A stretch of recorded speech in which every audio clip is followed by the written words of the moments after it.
ইন্ডিয়ার জন্য বড়সড় একটা স্যাড নিউজ। তার আগে একটা শায়রি বলে নেই। অনেকবার ভাবি যে আমি ক্রিকেট খেলা আর দেখবো না বিরাট কোহলি এবং রোহিত শর্মা চলে যাওয়ার পর, কিন্তু কি করব, আমি এলাম ভাই ক্রিকেট প্রেমী, মন তো আর মানে না। তো চলো দেখি টিম ইন্ডিয়ার জন্য কি কি স্যাড নিউজ পড়ে আছে। তো চলো ভিডিও শুরু করা যাক। ভারতের সামনে এখন ভাই অনেকটাই রাস্তা, শুধুমাত্র একটাই রাস্তা, জিততেই হবে, না হলে ট্রফি হাতছাড়া। কিন্তু এর মধ্যে ঘটে যাওয়া বড়সড় এক ধাক্কা, এক পেসার চোট পেয়েছে, ছিটকে গিয়েছেন, অন্যদিকে আরেকজনকে নিয়েও সাসপেনশন রয়েছে। তাহলে কি হলে সামাবেন ভারতের পেসার পেস আক্রমণ? কে কে খেলবেন ম্যানচেস্টারের চতুর্থ টেস্ট ম্যাচে? বুমরা কি থাকবেন নাকি বিশ্রামে চলে যাচ্ছেন? ভারতীয় স্কোয়াডে কারা নতুন যুক্ত হতে পারে? সমস্ত কিছু জানবো আজকে এই ভিডিওতে। তাই ভিডিওটা খুবই ইন্টারেস্টিং হতেছে। তোমাদের কি মনে হয় যে ভারতীয় দল কি টেস্ট সিরিজ জিততে পারবে? কমেন্ট করে অবশ্যই বলবেন। ভারত এবং পিছিয়ে রয়েছে 2-1 ব্যবধানে। গত টেস্টে হিডিং লেটে ভারত 5 উইকেটে হারে এবং প্রথম 4 দিনে দারুণ লড়াই করেছিল, কিন্তু শেষ দিনে স্টাফে পড়ে যায়, 22 রানের মধ্যে হেরে যায়। দ্বিতীয় টেস্টে কামব্যাক করলেও কিন্তু 1-1 ব্যবধানে ফিরে এসে তৃতীয় টেস্টে আবারও হেরে যায়, 22 রানে হেরে যায়। এবং চতুর্থ টেস্টে ম্যানচেস্টারে, যেখানে ভারতকে জিততেই হবে, এবং যদি তারপরও যে টেস্ট রয়েছে সেখানেও জিততেই হবে ভারতকে, কিন্তু তার মধ্যে কিছু আপডেট উঠে আসতেছে। ম্যাচ শুরু হবে, অর্থাৎ চতুর্থ টেস্ট ম্যাচ শুরু হবে 23শে জুলাই থেকে।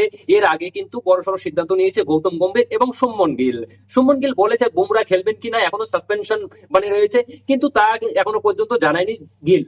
যেই আপডেটটা উঠে এসে বুমরা না খেললে লিডস হয়তো আর্শদীপ সিং খেলতে পারে, কিন্তু অকারণের কারণে ভাই তাকে বিশ্রাম দেওয়ানো হয়েছে। আর্শদীপ সিং অনুসরণ করতে গিয়ে ভাই চোট পেয়েছিলেন আর্শদীপ সিং, এবং হাতে সেলাইও রয়েছে, এবং তারপরে কিন্তু চতুর্থ টেস্ট খেলতে পারবেন না অর্শদীপ সিং।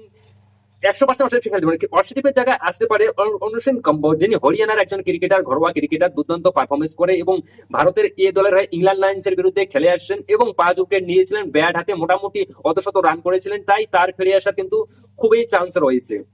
এবং আর একটা আপডেট উঠে এসেছে আকাশদীপ, তিনিও কিন্তু ছিটকে যেতে পারেন।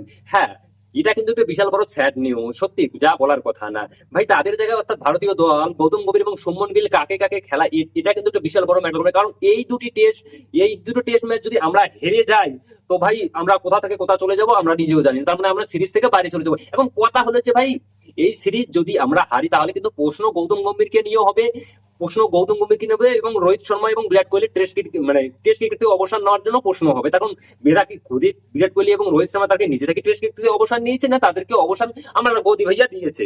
তো চলো দেখা যাক, দেখা যাক কি হয়।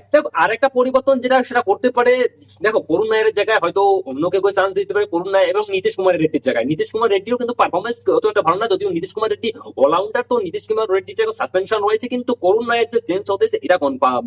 তো ওই যে ঘুরে ফিরে একটাই কথা, যে ভাই অনেকবার ভাবি যে বিরাট কোহলি এবং রোহিত শর্মা চলে যাওয়ার পর আমি আর ক্রিকেট খেলা দেখবো না, কিন্তু আমরা তো ক্রিকেট ফ্যান, আমরা তো আর ছাড়তে পারি না। আবার একটা ডায়লগ বলতেছি যে কে এলো আর কে গেল, কে এলো আর কে গেল তা নিয়ে ভাবার আমাদের সময় নেই।